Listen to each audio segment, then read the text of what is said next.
The auto show guy with a walk around of my 1963 Ford Falcon. This is the car that I take to auto shows whenever I get the chance. And granted, probably wouldn't be allowed onto, an all Pierce Arrow show or a Mopar show or a Chevy show. But there's a lot of car shows that don't require an entry fee, don't require any sort of specifics in terms of the type of car you bring. And for that one, for those, I'd say this car is perfect. It's 50 years old, so it's earned its pedigree as far as being a member of any sort of collectible car show. Is this car collectible? Well, depends on your opinion. I say yes. It's 50 years old, for one thing, and it's basically a survivor car. It has had a repaint job, a few other things done to it over the years, but it's a driver's car. It always has been. Just a standard commuter car, point A to point B. Speaking of standard, this is a 1963 Ford Falcon standard four-door sedan. Yeah, nothing fancy, absolutely the opposite of anything fancy. It came with a few options. I'll go over that in a little bit here. But basically, it provided transportation point A to point B in a lot of its life. Continues to do so during its most recent outings. The person I bought it from was from Winslow, Nebraska, the son of a lady that used to drive it back and forth as a daily driver for apparently a number of years. And then she gave it to her son, and he just parked the car, which is fine. He was down on his luck, didn't really see any need for keeping the car maintained or back on the road. He was hurting for money himself, so he parked the car in a shed where it stayed for 7 years until I purchased the car. Now, I did get it for a reasonable price, which you might expect, and we worked out a deal, and I put it on the road about a year later after putting some parts on it. Parts for this car are extremely cheap if you go through the right source. My favorite source is this place, rockauto.com. I have saved so much money from those folks. It's incredible. I will say there's not everything. Their slogan is all the parts your car will ever need. Well, that's not quite the case. But there was enough of the parts that I needed to get this car back on the road, and I thank them very much for that. As we do the walk around, I will point out again, this car, the beauty of this car is that it had so few options, that it was ordered with so few options. For one thing, this is basically a 63.5 Falcon. It had a mid-year upgrade, which includes the switch from vacuum wipers to electric wipers. That particular option I don't care for. I prefer the vacuum wipers on the Falcon. They work just perfectly, and they provided an infinite number of speeds versus the electric wipers, which, depending on your option level, gave you either 1 or 2 speeds.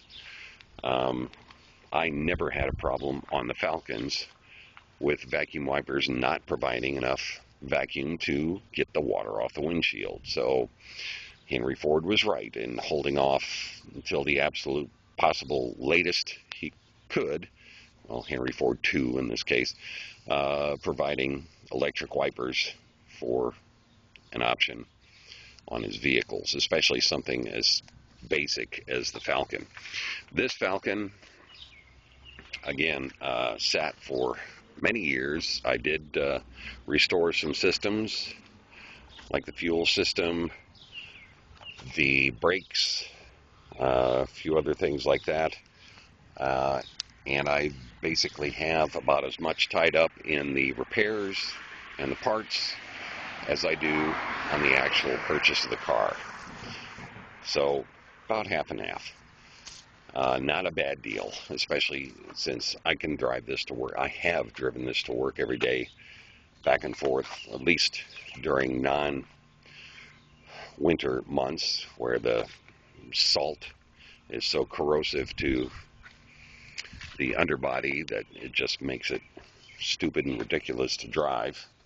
Thank you very much, government, once again. And here's an example of one of the options that was one option, but it is also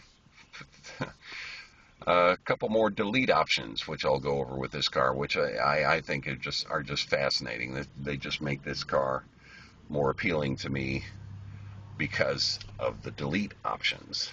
We have an AM radio. Yes, that was an option. There was a delete plate that went over this whole huge hole in the dash if you didn't order a radio. However, if you see these two chrome covers here, that is also the result of not ordering another option, which was a push button radio, which had, of course, the push buttons here that would replace these two knobs because they would be moved out to the sides to allow for more push buttons.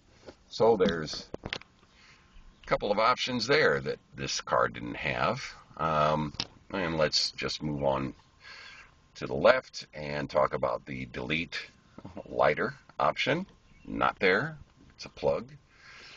And we move on around to the ultimate anti-theft device, the manual transmission, 3 on the tree as they termed it. Now, this is fairly simple to operate, basic stuff, but apparently this is something that current crooks can't seem to figure out, because one person recently in this town was arrested because they couldn't figure out how to drive a manual transmission, let alone a 3 on the tree. And there's your horn button. On deluxe models, not the standard models, there was a ring that allowed more freedom of movement in honking the horn.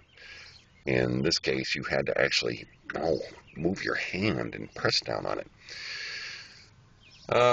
The instrument panel is a combination of 3 different Falcon instrument panels I had on hand just to make something look fairly decent and functional. There were model changes during the years, and the dashboard was one of those model changes, changed quite often, every year actually.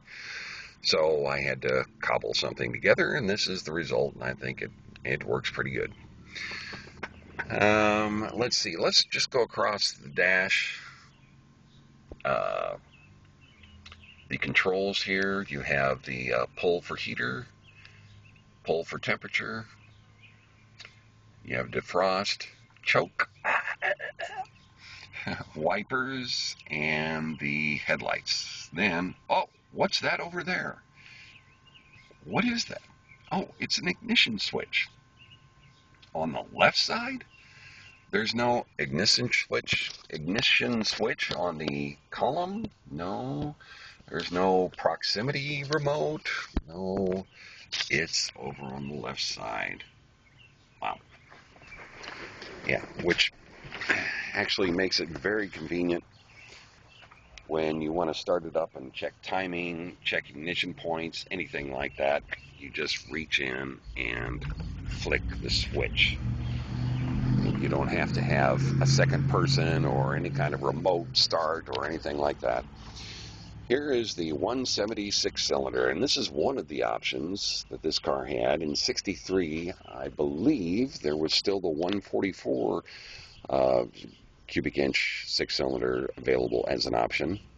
So this was one option in and of itself.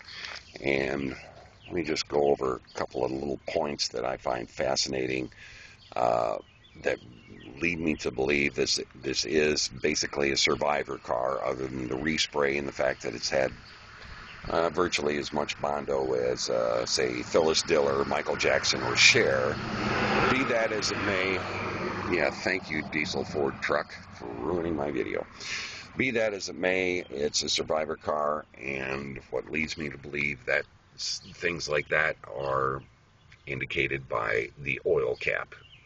There is the original paper sticker from Fomoco about checking the oil every time you get gas. Here's another one, a little rubber strap that is normally gone from vehicles of this age that still supports the heater hoses. Then you have little things like the wire ties for the wiring harness looms, that sort of thing. It just make me think that, yeah, it was probably just driven daily, and that's about it. Other than that, it got some pretty good care. Now, I don't know if you noticed this when I had this shot of the instrument panel.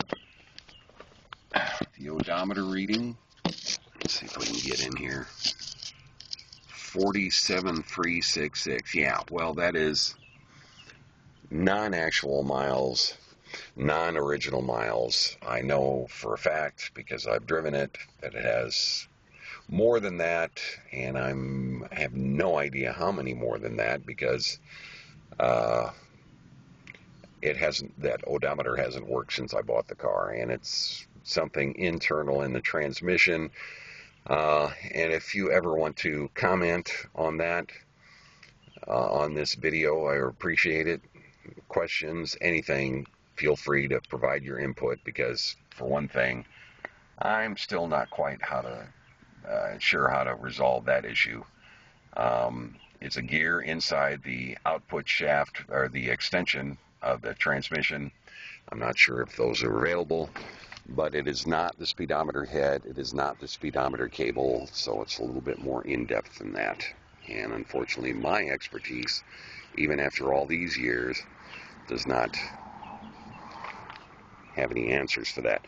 Let's survey the rest of the interior. There's another option, I believe, in 1963. I know they weren't mandated, at least for the front and back seats, until 65, but there is a front seat belt. I know they were available, and that is an original front seat belt for 1963 Falcon. The front seat is actually an original seat for 1963 Falcon, but not this 1963 Falcon. It came out of a 1963 Ford Ranchero. The original seat had similar issues that you can see on the back seat of this vehicle that I have now duct taped to try and cover up some of the missing fabric. It was not quite as durable as the Falcon fabric, which was not fabric at all. It was vinyl, and it has lasted 50 years, with this being the only exception to otherwise a rip-free and flawless front seat. And so I'll go with that. And so you say, okay, so you attend these car shows with this car. Well, not in its present form. It needs some dress up.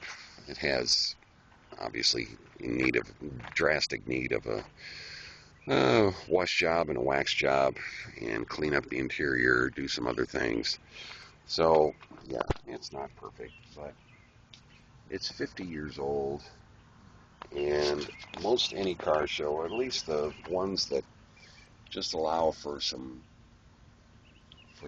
good old-fashioned street iron on the lot, this will be totally adequate. And it was cheap. It continues to be cheap. It will always be cheap. This car is the definition of cheap, and just great engineering. To me, it is the second coming of the Model T, because it is just so simple, so easy to work on, and even to this day, parts are still available. They are cheap. The most you'll have to wait for a part is maybe 4 days, if that, if they don't have it in stock. I just can't even, well, I can describe to you, but that's in another video, how cheap this car is. So it hasn't been started for about a month. Let's give the old girl a start up and see what happens. Going to pull the choke all the way out, make sure we're in neutral, and I pump the gas pedal 3 times, and we'll see what happens. Huh. Push in the choke a little bit. Yeah. 50 years old. I'll take that.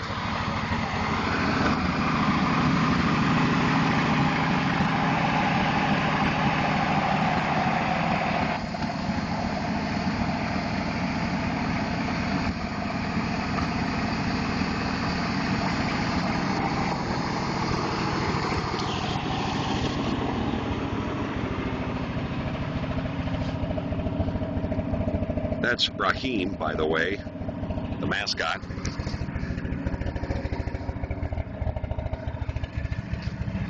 I won't detail that right now. Yeah, it's missing a little bit. Just a little sputter. May need a carburetor rebuild. I accidentally, through no fault of my own, it's just they changed the stickers on the pumps after I had already filled it up, put ethanol in this vehicle. So my brand new carburetor is now pretty much ruined until I rebuild it, or at least significantly damaged, because it doesn't have the drivability it did. Like there, just off idle, it sputters and stammers. Yeah, it's workable. I can still drive it, but it annoys me greatly. How about we tune in, see what's on the radio?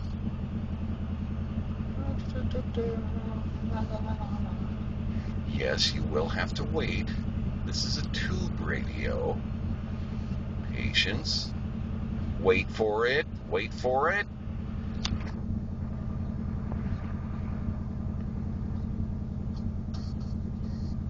Well, it's usually more than I have to wait. Okay. Well, what happened there? I should have audio by now. I'm concerned. Wow. Well, that's horrible. This thing worked like a charm. I could get 50 stations on here if I could get one. But now, well, maybe it's a fuse. Well, rats. That's unfortunate. Well,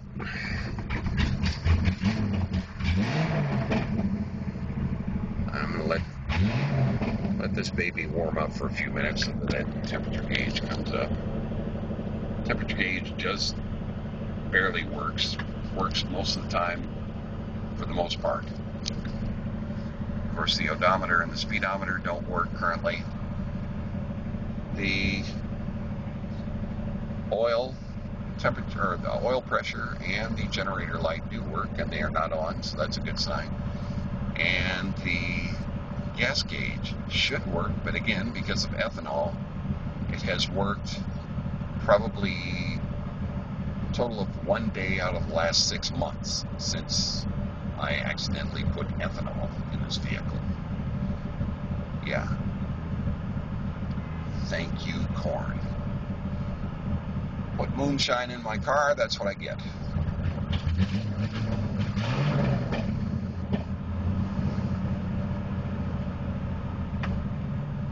Let's see what we get when I push the choke all the way in. There we go. It kind of purrs, doesn't it? Well, anyway, oh, here's another one of those wonderful delete options. You didn't get any door switches to turn on the light in the headliner. You had to do that with a switch. Ooh, what a pain. But it also means you can leave your doors open for as long as you want to, and you're not going to run the battery down. Okay, let's switch it off. Let's see if I can get it to... Yes, I can. That's the beauty of this car. Right there. Flick of the key after 50 years.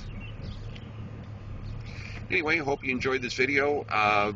There's more on the Auto Show Guy YouTube channel, and please feel free to make comments or ask me questions, or especially give me some answers as we go along. And more later. I think it's starting to rain. Time to shut this little puppy down and go inside. Thank you.